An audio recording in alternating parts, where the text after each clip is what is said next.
Hi, Josh. Welcome to Spainly Living. How you doing, Michelle? Nice to see you. Likewise. Josh, do you want to take us through the process of moving to Spain, what that experience is like for you? Yes, for sure. So, I mean, in my circumstances, it was coming up to 11 years ago now. I moved to Spain. So that was pre-Brexit. The process, it differs person to person, family to family, but then it was an easier process due to the UK, where I'm from, being part of the EU. But now I know from clients and prospective clients and people that I speak to and have daily sort of conversations with, that the processes are now more tedious, more difficult, more barriers, more hoops to sort of get through. But it can be done. Retrieving your NIE, which is your tax identification number for Spain, prior to a move, and that can still be done. So little bits like that, that is something that I did as well. So, just following the processes, ideally get advice if you're not sure. But of course, things can be done if you apply yourself and follow the processes. Spain, you know more than anyone, Michelle, you know that the processes can be not so smooth, but it becomes complete at some point. But yeah, it's part of the process that we need to follow. Yeah, nothing's really straightforward here in Spain, I found. And it really helped us to apply for our NIE in England because it really was a quick process. We thought it was going to be quite convoluted, but we just went to the consulates and we applied, and it came really quickly via email. So for us, that was a very easy experience compared to some of the experiences we've had here in Spain. Technically, it should be easy to be able to obtain our residence in Spain because we're all EU citizens. But it does become quite convoluted and quite difficult because it's almost like it depends on the particular government official or police officer you get on the day and what their mood is like, whether or not they want to process you. So Yeah. it can be quite tricky, actually, especially if you don't speak the language. So you moved here from the UK, and what is it that you do here? Did you start immediately? Did you know what you were going to be doing, or what was that decision like? Yeah, so I knew what I was going to be doing. So I moved over from the UK, from the southeast, from Kent. I was working actually at the time for my father's company. So he used to run a advisory practice in southeast England, where I was learning my trade, if you like, under his guidership. Also with my brother as well, who's sort of taken the reins from my father now. I then met a Spanish lady in the UK, which maybe prompted the start of that journey. But fast forwards three and a half years, I was approached by an international advisory firm who had an offering, again, starting at the bottom, if you like, starting at the bottom of that sort of career journey. I went along to an interview in London. I got accepted. We discussed it together, myself and my partner, and we decided to move over. And I moved over. So I swapped the UK advisory sort of world and situation for international, so the cross-border, predominantly helping UK nationals and other nationalities, but UK nationals living or moving to Spain. So that transition was fairly easy, or was made easier due to my previous experience working in the industry. And then fast forward to today, I've set up Ambient Wealth Management around 3 years ago now. After working in the industry, learning lots about what to do, what not to do, before establishing our own practice. And it's a boutique, family focused and personalized financial advisory company, focusing on helping internationals moving to or living in Spain with their finances. investments and pensions and sort of general retirement planning is our focus. And, at what stage do you think people should start speaking with a financial planner once they've decided to make the move to Spain? Is it once they've decided to make the move, or should they check with you beforehand what that is likely to look like? Yeah, it's a common question. The sooner the better. It's never too early just to find out a few snippets. Do some research. I would advise anyone in the early stages, do some research, find out online. There's lots of information out there of what you maybe shouldn't be doing, or what you should be looking at according to your situation and, the finances that are in place or that could be in place. So the sooner the better. Speak to someone. In a lot of circumstances, obviously the UK or the US would have completely different rules and regulations, tax regimes to Spain. So there are certain tax exemptions available in someone's home country that are not available in Spain. So making the most of those exemptions and reliefs before you change tax residency is vital. So that's why it's important to understand what options are available and what you should be doing it prior to making that move. And what do you think the biggest financial mistakes are that you see people making when they relocate to Spain? So what I just covered is a big one. Leaving planning until people have moved. People spend months, visas, removal companies, property, searching all these areas, but don't research pensions, investments, and inheritance tax planning. So that's a big, and the timing around, asset planning, pension lump sums that are available in the UK that are tax-free, not in Spain. Selling a property, your main residency, again, tax-free in the UK, not in Spain. Number two probably would be assuming Spain treats all financial products the same as their home country. People assume that it's tax efficient in one country, so it will be in the UK, in Spain, sorry. Yeah. It is in the UK, it will be in Spain, or will be in the US, it will be in Spain. It doesn't work like that. It's very often not the case. I meet a lot of people who have done everything right when it comes to, planning in their home country, and nobody's explained how those arrangements are viewed once they become Spanish tax resident.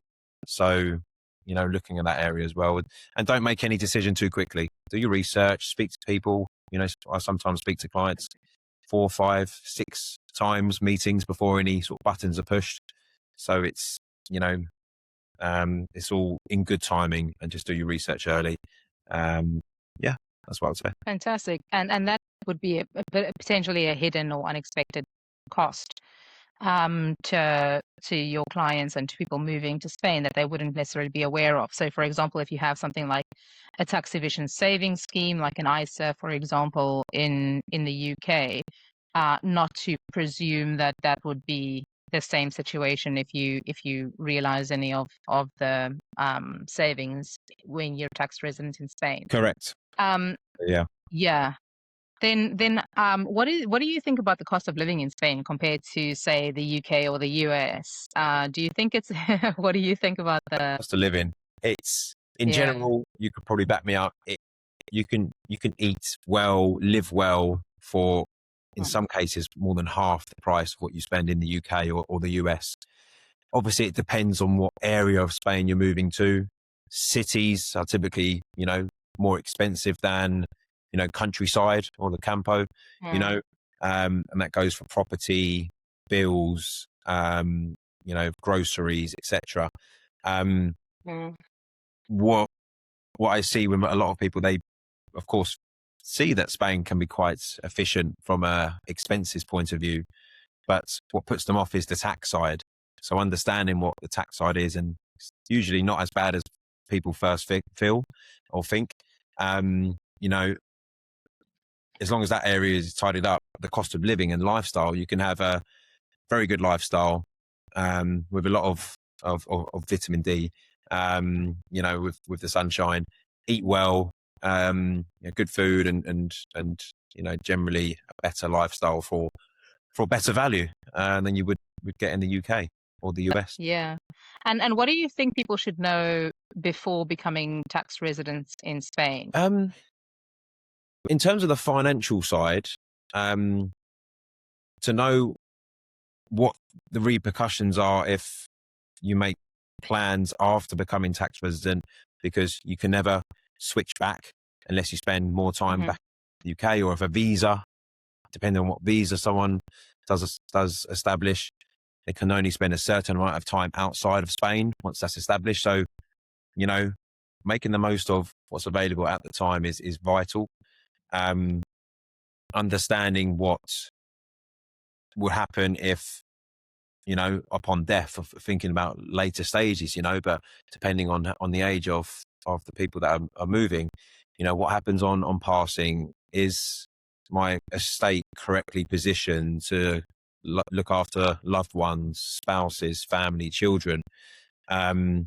Property, again, you know, it's not our forte, properties, but just making sure that you purchase properties legally, use an official lawyer or solicitor for that any purchase.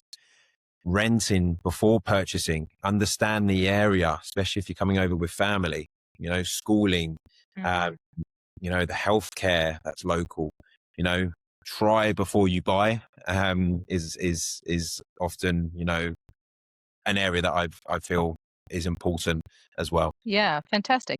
So if you're saying to clients who are pensioners and they're wanting to relocate to Spain, or a family or an individual, what kind of advice would you give to the different types of kind of clients, um, depending on their specific circumstances? So you touched on it a little bit earlier, but I think it'd be very helpful to have a bit of an overview, or maybe the highlights of the things that those categories of clients need to be thinking about before they make a move, and maybe to get in touch with you to assist them with some of those elements. Yeah, I would say the main areas are existing savings and or investments in their home country.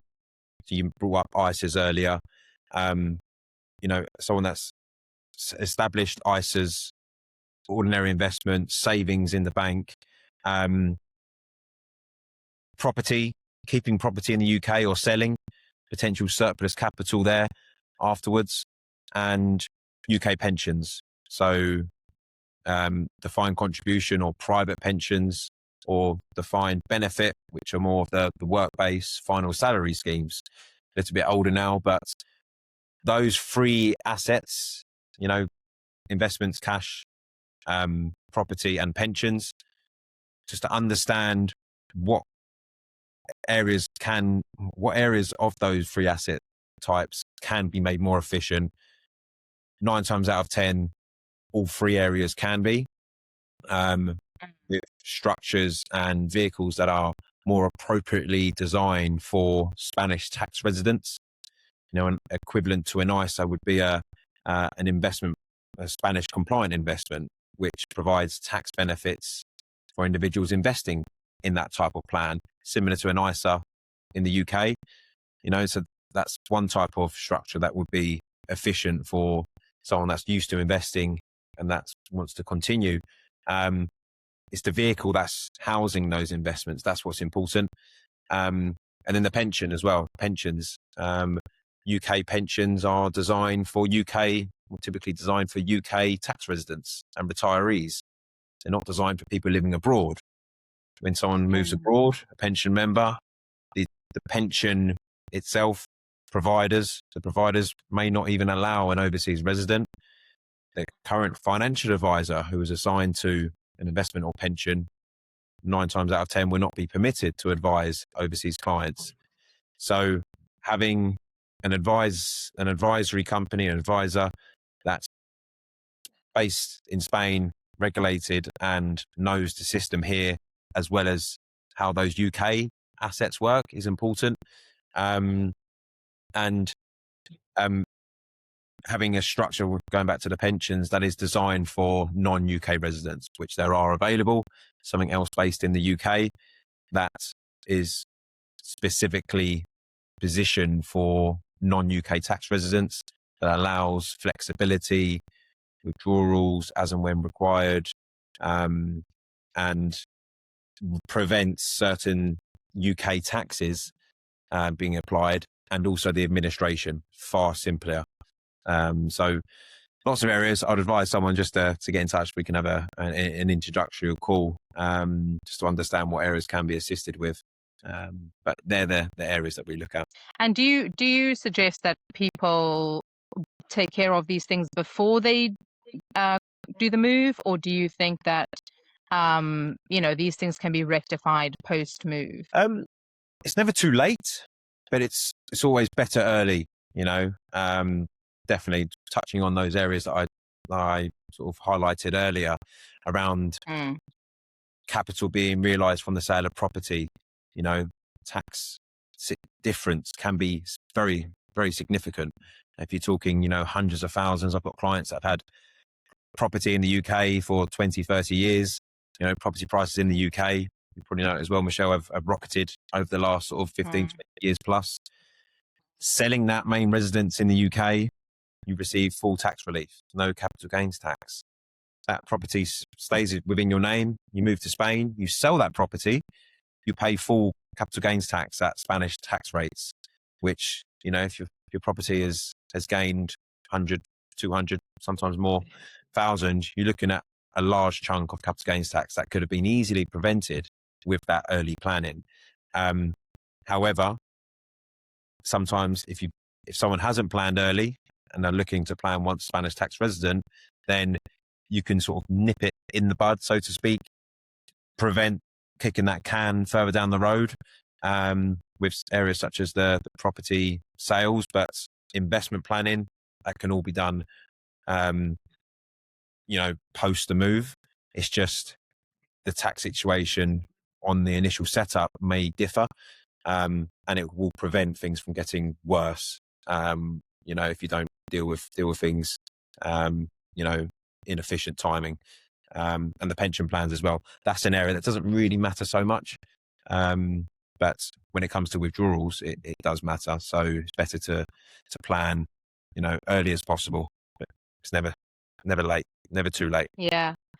That's really helpful to know, because I think, knowing that information before the move can assist you in making the right decisions to be as tax efficient as possible. Can you walk through any investments or options that clients could take part in to save in Spain? Are there kind of ISA equivalent options? Are there options in Spain that maybe someone isn't aware of that they could take advantage of to be as tax efficient as possible? For sure. So this is a common area of planning that I discuss with clients. You've got a couple of different options. Spanish banks, they house investments for clients. Typically, you are permitted to a Spanish bank's sort of tied fund option, or options available. So they're more tied agents, whereas, people like ourselves, myself, we're independent. So we work with a range of providers, as well as the portfolios that can be held within those providers. So we've got worldwide option and universal product choice to choose upon according to our clients' wishes. So we'll run through an initial fact-finding stage to understand everything about our clients' needs, wishes, objectives, risk profile, accessibility, family circumstances, and then put together a recommendation based on that. But talking about the individual products, obviously every individual circumstance is different. Generally speaking, you've got more of a cautious route through, I mentioned Spanish banks, that's one option. Then you've got the Spanish compliant investments, which are not actually based, interestingly, in Spain. They're based in Europe. Typical jurisdiction would be Ireland, who are in the EU, but they have a relationship with the Spanish tax office, Hacienda, and any gains accumulated can be automatically reported. So you don't have to pay tax on the gains that grow within these plans. When it comes to withdrawals, it's quite tax efficient the way the gains are calculated. It's only on the growth element of the withdrawals is where tax is due. rather than paying tax each year on year, as an ISA would be. And rehousing an ISA or any other investment into a Spanish compliant investment, you're resetting that base, if you like, especially if you do it prior to a move. If you put in 50,000 in the UK or US, it's grown to 150. Sell that tax-free, move that over to the Spanish investment. It starts at 150 and then it's growing from 150. That 150 will never pay tax, or be liable to tax. So there is different options. Depends on the more cautious investor, or if the client has a more of a medium or, moderate attitude to risk, then a portfolio of funds, typical, investment portfolio with worldwide, global, diverse asset allocation will be assigned, which delivers good returns. But again, depends on the client's circumstances and wishes. Yeah, that's really helpful to know. I think the tax planning element is really important when you're doing the move, and also when you're looking to potentially buy property in Spain. For us, it was important to be able to buy a property, particularly because the region where we're living, the property prices are increasing quite dramatically, and we feel that it's really good value. Still, in the UK where we were living, we felt like it really wasn't good value. I mean, a starter home was £500,000 and it looks like a dump. So we just thought that's just not what the kind of lifestyle we want. Um, and so one thing I think that I wasn't aware of is the fact that you have to pay 10% tax, once you're a resident on property in Spain, and that can increase if you're not a resident, and that needs to be paid as soon as you've completed. So your mortgage needs to either take that into account. And then the other element is, even if you have a really incredible credit rating in the country that you're coming from, that doesn't necessarily transfer to Spain, right? So the one thing that we had to combat is the fact that even simple things like getting a car on finance, which can sometimes be substantially cheap up front, is almost impossible if you're not deriving income in Spain. And the same thing with a mortgage, right? You've got to build up your credit rating again. Yeah. And as somebody moving to Spain, that was very difficult to contemplate because we've got a great credit rating in the UK. And then you move here and you find, oh gosh, I've got to pay for everything in cash. So, buying a house on cash, buying a car on cash, these are massive values. And even though the asset you're buying is great, it's still going to take a lot of money because you can't really get the mortgage in place that you need. So I think that was something that we really had to consider before moving, and understand that we wouldn't be able to lean on our credit rating. Is there anything that you can advise clients that if they want to immediately start building a credit rating in Spain, is there something that you can advise them to do? It's tougher. I know there are some universal sort of credit systems, but I believe you need to be part of those, prior to moving. You need to know about them. So maybe if someone's watching this and they're looking to move in 5 years, research universal credit sort of ratings that are transferable across jurisdictions, especially EU to UK. That will be worthwhile. But generally speaking, as you said, you move to Spain in those areas, you need to sort of start again, insurance, you may have built up 20, 30 years, no claims bonus or no claims in the UK, move to Spain, it's non-existent. All that hard work, driving sensibly, which you should always do. But these things are maybe the cons. When you compare those to the pros, there are significant pros to those cons. So in terms of other areas to increase credit rating or to help with that, there isn't many options available except from that universal credit rating option. It's starting again, research, compare companies. There are comparison sites that you can compare when purchasing a car or property, mortgage, depending on affordability, shop around, speak to banks, but you can achieve some fairly decent mortgage rates depending on the loan to value or the deposit. Same as a car. Cars are typically more expensive in Spain. You may want to bring a car over from the UK or from the US. Obviously you need to deal with the importing and the change of registration.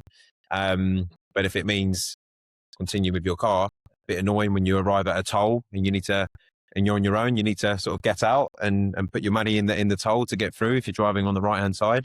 But apart from that, it's just try to shop around, do some research. Don't make any quick decision without doing that research. Yeah, that's a really good point. I think we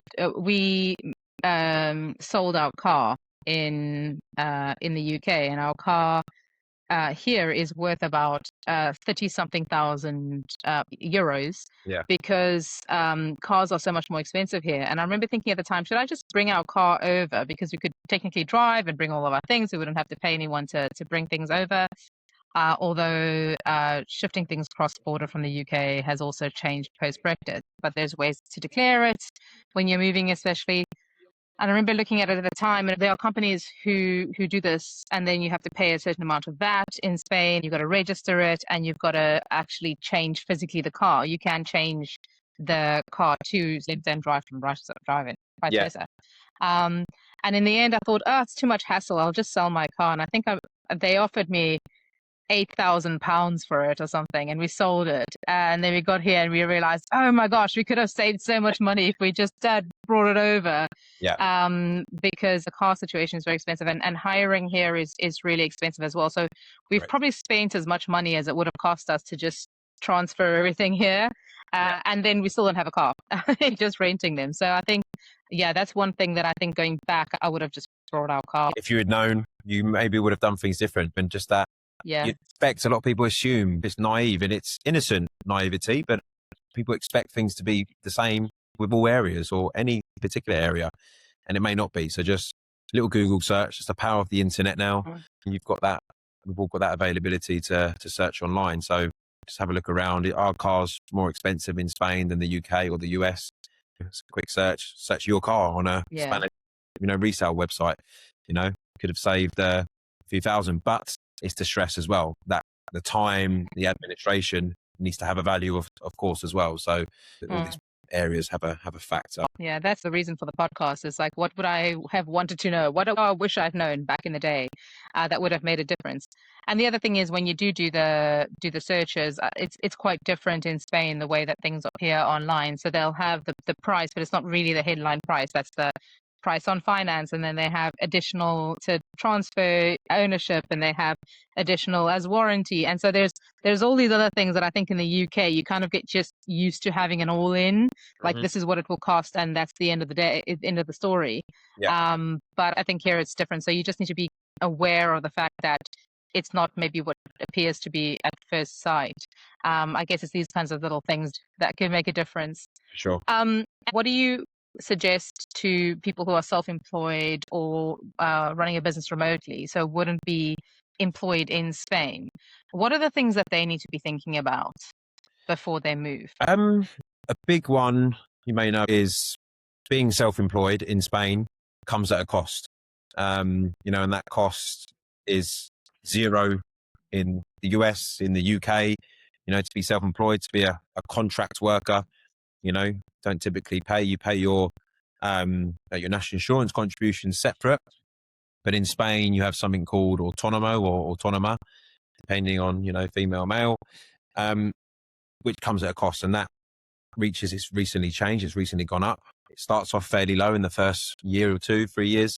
When it goes up, to typical range between 300 and 600-700 a month just to be self-employed. So that needs to be factored in. That's a big one. That can put a lot of people off. Planning around that, depending on the income that you make, sometimes it could be more beneficial to establish a Spanish limited company, and to be able to offset further expenses, that are business related, that you can do in the UK with ease. Coming from the UK clients, it's, expenses are a lot more common, to be putting through a company than typically they would be if you're just autonomo or self-employed in Spain. So sometimes setting up a company, you still be autonomo, paying that fee, but you pay yourself a salary or dividends, and that can be offset against the tax. So again, receiving that advice, looking online, looking at what the difference would be between being self-employed or having a Spanish company. what is better sort of for your circumstances. Time, where you spend most of your time, is again, a common misconception. Someone may want to spend 6 months, or coming from the UK, 3-4 months in a row in Spain, but not becomes tax resident. Well, actually, you need to, if you want to spend that time, because there's restrictions with the time that you can spend in Spain without paying tax, and vice versa with the UK. So that is a big one. To answer your question, is that self-employed? Do your research around that. If you're employed, then how is that going to look like working remotely from Spain? Which visa route would you go under? Non-lucrative visa is for people that are not working, retirees typically. Then you've got your digital nomad visa, which allows people to work remotely in Spain. If you're working for an overseas company, there's something called an employment of record, which allows the company and yourself to assign to this agreement for an employment of record, and you'll receive your salary through, in the eyes of Spain, as a Spanish salary, even though it's coming from a company that is not in Spain. So you contribute to your national insurance, your healthcare, etc. So, those two areas are important for employed and self-employed individuals. And then which regime or visa route is applicable for people moving as well. Because there's additional factors such as Beckham's law, which can be quite a beneficial tax regime to be under if accepted. You do need to meet certain criteria, but again, do research, look at what's available, and then, you start funneling down the areas that you need to research, rather than it being this big, I don't know where to go. You just search one area and it can go down. Again, speak to a professional as well. That can always help. Is that something that you advise clients? Are you able to give them advice in relation to how best to structure their work and their income? And then also, do you help with setting up a Spanish limited or being registered as an autonomo? I can give guidance, give help or advice around that, but we wouldn't necessarily, go along to the notary to set up a Spanish company, or to help people set up whichever work sort of permit or visa they decide to choose. We do work with a whole host of partners. So pretty much every area of anything financial in Spain, even non-financial, if we can't do it, I have a partner that's trusted, works with clients that I know how they work, good value, and we can recommend those individuals, companies, and their services. So would recommend an accountant or a lawyer for that Spanish company setup if it was wished upon by a client, or any other area, foreign exchange, wills, visas, accountants, lawyers, all these areas. We do have trusted partners if we can't do it. That's helpful, because if clients come to you with a specific question, I guess you could always help them to find an answer if it's something that you can't help with them with directly. Right. And then how does it work if clients want to take advice from you? You mentioned that you provide a free consultation initially, and then how would it work? So it's typically a sort of maybe a 5-step process, but as you mentioned, initial consultation to understand if there is any areas to explore, find out a bit more about the client, ourselves, if there can be a relationship there. The next stage would be to complete a fact find. So that really goes into the hard and soft facts of a client, understanding their wishes, their circumstances, what they're looking to achieve, what assets they have in place, what income they need, will that ever change? And then it's a recommendation from our side or a proposal. Discuss that, discuss the finer details. We discuss the suitability of that, why it meets their objectives. Have a plan in place, because clients of ours are clients for life. I've got clients that I've been with for 15 years.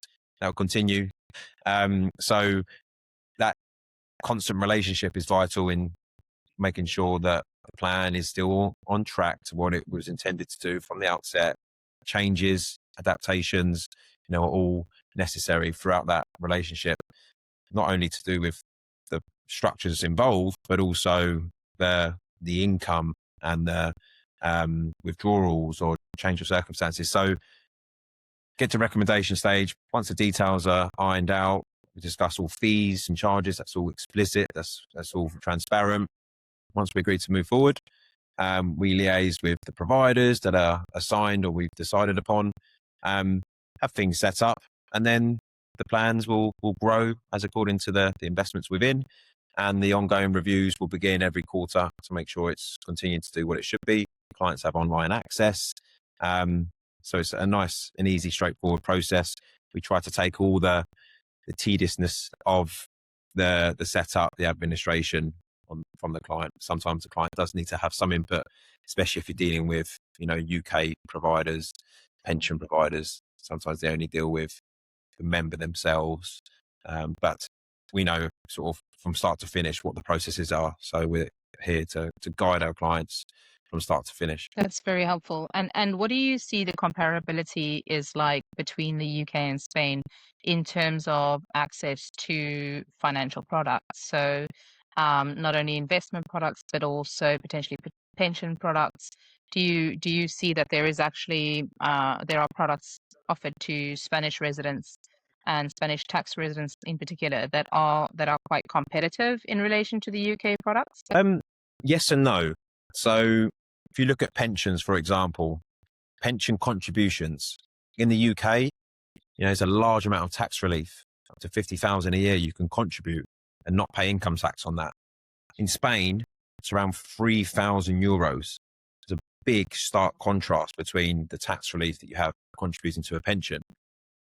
One of obviously the reasons for that is the state pension or the social security pension that you have in Spain, which is the equivalent to the state pension, is far greater in Spain, and you don't need to work as much to get the same as what you would get in the UK.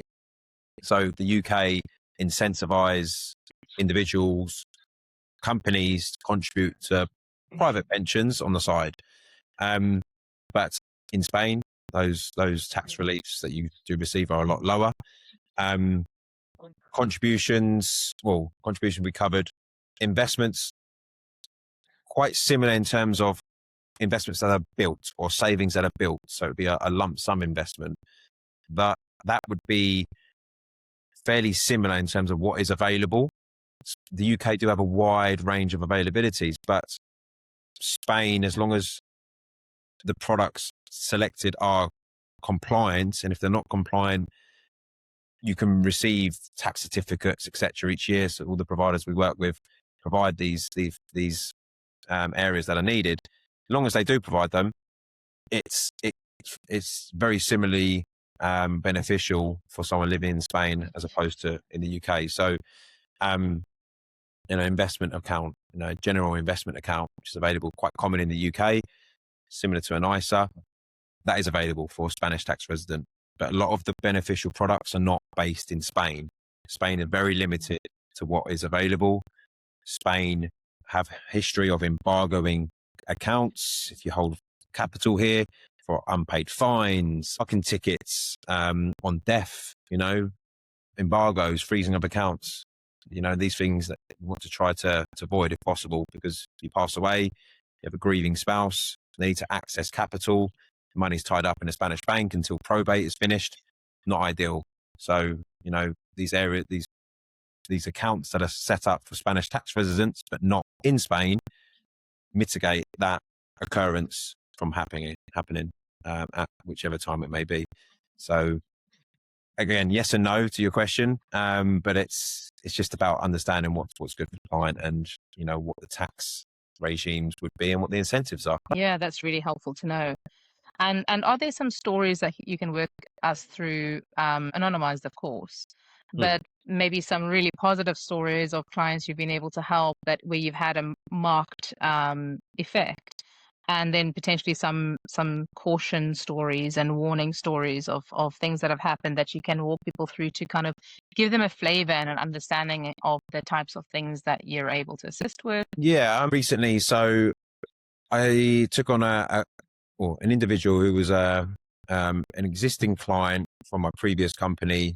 He had an investment policy, small investment policy in his own name, in a Spanish compliant investment.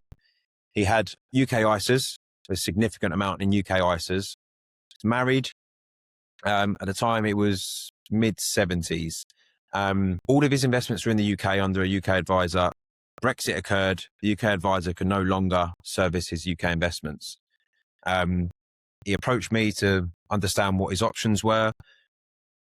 We could have left them in the UK, they were doing well, or the alternate option was to bring them over into his Spanish compliant investment, assign his partner, his wife, to that plan. So it's a joint policy. Okay. Then what happened 4 or 5 years later, became terminally ill.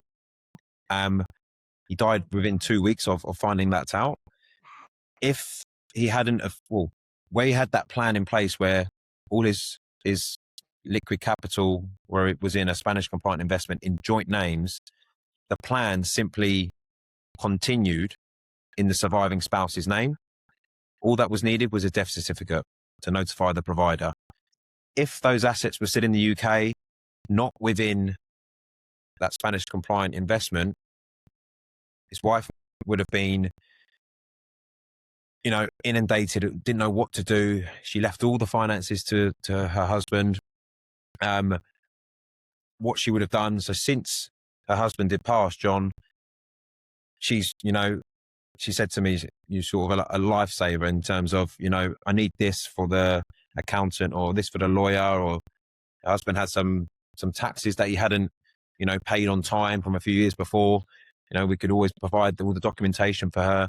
And it was just an easy, such smooth process rather than trying to deal with accounts abroad, especially for the wife that didn't have a clue how to organize or to manage finances. So if those plans hadn't been changed, she would have been lost above her head, going through a grieving time as well. It just would have been a real mess. So just tidying up the finances, giving peace of mind to who would have been so happy that his wife was looked after, after his passing. So that's like a story there that, it's proves why planning in advance is important. Not only on, it's good to have investment returns and growth year on year. If you get all that and then it's not structured appropriately, you're going to leave family with, hard decisions to make, leave them with, administration that they may not know how to deal with. So having an advisor that knows the family, knows the system is important. So I think that's quite a good one. Yeah, and it just demonstrates as well the importance of making sure that things have been pre-thought about. What are the most common questions that you get from people who are looking to move to Spain or who have just moved to Spain? Common questions. Is Spain usually tax, I would say? Is Spain higher? Do Spain have a higher rate of tax than the UK or the US? Common question. Typically it does, especially for people that are generating income. So whilst working, I mentioned earlier about autonomo fees, self-employed fees. Typically it is more expensive from a tax side or for working, but for assets that are built up, such as the pensions, savings, investments, it can actually sometimes be more tax efficient because of the tax regime that some of the products do provide. Can be more beneficial in becoming Spanish tax resident. Sometimes a quick comparison between the two can be worthwhile, but making sure that what products are available to be able to reduce taxes in Spain. So that's a common question. What else would be common? The advice before you move, I guess. Plan around that rather than sort of against it. Property, I mentioned that earlier, when to sell the main property. Make sure you sell it in a previous tax year or move to Spain and spend less than 183 days in your first calendar year if you sell the property in that same year. That is important because, again, you're looking at significant taxes that can be saved fairly easily by just a little bit of small amount of planning. It's quite a easy one, that one. So yeah, it's all, it all ties into the overall plan. I would say so. Are there different regimes that apply in the different areas in Spain? What are the different regimes that apply in terms of tax planning? Yeah, What other things should people be aware of when they're looking to relocate to a specific area within Spain? it's a good one. So people coming from the US will understand this and know this. In the US, you have federal law, which is the country nation law, and then you've got state law, which would be individual states have their own regimes as well. Spain is very similar. Spain has its national rates, and then each autonomous community would also have its own rulings over certain taxes.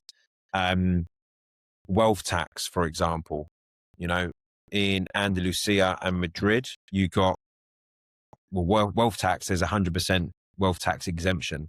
So wealth tax is a tax based on your worldwide assets, no matter where they are based. So you need to declare to Spain, regardless if you need to pay tax on them or not, what assets you hold overseas that are more than 50,000, have a value of more than 50,000 euros per asset, not in total. If you exceed the thresholds for wealth tax in Spain, because Spain is wealth tax in general, then you need to pay tax each year, a small percentage on your total wealth, even if it's not gaining any money for you. But Andalusia, Madrid have a wealth tax exemption, but they have replaced that with something called a solidarity tax, which has a higher threshold. So wealth tax is typically around 700,000 of worldwide wealth. Then you pay a tax and it goes up in brackets up to around 3.5 million. In Andalusia, for example, it's only on 3.7 million with that main property allowance. But then you start paying tax. It would tax the sort of the high net worth individuals. Valencia, for example, Alicante, the Valenciana region, wealth tax is a lot lower. There is wealth tax. It's not exempt. And the thresholds are lower than the 3.7 million. They start around 700,000. So that's another area to make sure that, understand which region that you're moving to's tax regime. What is the tax scenario? Is there wealth tax? Is there anything that I'm not aware of that I should be? Because each autonomous community does differ. So it's important to understand that. That's really helpful. So it's not only about understanding your own financial situation pre-move, but it's also understanding the jurisdiction that you're looking to go to within Spain and how they treat your assets. That's really helpful. Mm-hmm. And what are the top 3 kind of tips that you'd say to people looking to move to Spain, maybe within the next 6 months? What are the things that you'd say to them? Definitely, these are the things you want to do or consider. Again, going back to earlier, plan in advance. Just quick fire, plan in advance. Make sure that you know what you're doing and how you're doing it, with timings and cashing in, making the most of tax regimes in your home country. Do research on the visa. Most people will listen to this now. If they are moving, they haven't already moved, they are moving to Spain, then you would have a tax scenario depending on your visa. So understand which visa you want to go for, what the implications are, what I can do and what I can't do under that regime. Savings, you may need to have a certain amount of savings that you need to abide by. Non-lucrative visa is a prime example. That is very important, because you may not expect to hold, tens of thousands in bank accounts, but you do need to.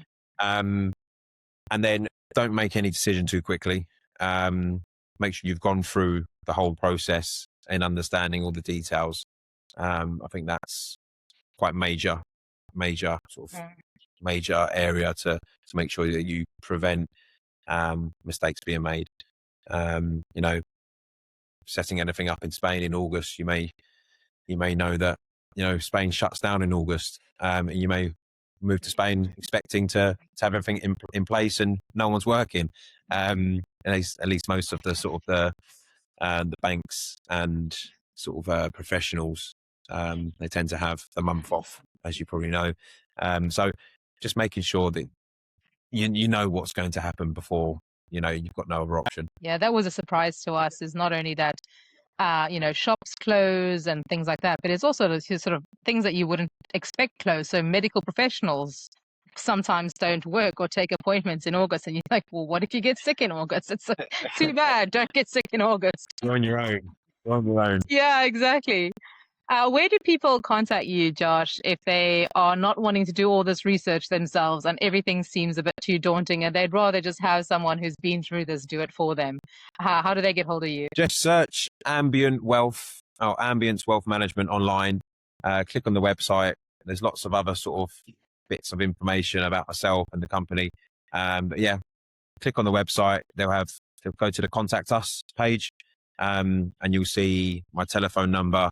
There's a sort of a drop-in box where you can put some details about yourself, or just click on book a call and it'll go straight to my calendar. And you can book a call directly with me to have a run through of a initial complimentary discovery call. Amazing. And Josh, so it's been 10 years about when you've moved. Welcome. What is it that you've learned in these 10 years? What are the things looking back that you say, yeah, these are the important things that I have gained with knowledge, but that I'm going to impart on all you beautiful souls just starting out on this journey? I would say you'll get used to the weather, so it'll get warmer every year. That's for sure. You've got bureaucracy. Don't expect things to work the same way as the UK or the US. You know, things are slower here. Things are more laid back, but that also has an effect in your other parts of your lifestyle. So you'll find yourself becoming laid back as well. You'll sort of slowly acclimatize not only to the weather, but also to the Spanish lifestyle. But overall, it's, enjoy it. You've got to enjoy it. But those areas I would say are most important to look upon. And for me, yeah, a big change over 10 years. We had Brexit, the exchange rate, things change. But as long as you have a plan and you stick to it, keep reviewing that, it makes things a lot easier to deal with certain areas or problems that do arise. I very much enjoy living here. Don't see any changes, that's for sure. Very settled, and I'm sure most of the listeners will be in the same frame of mind 10 years into their move here. Amazing. Thanks for your time today, Josh. You're welcome, Michelle. Thank you.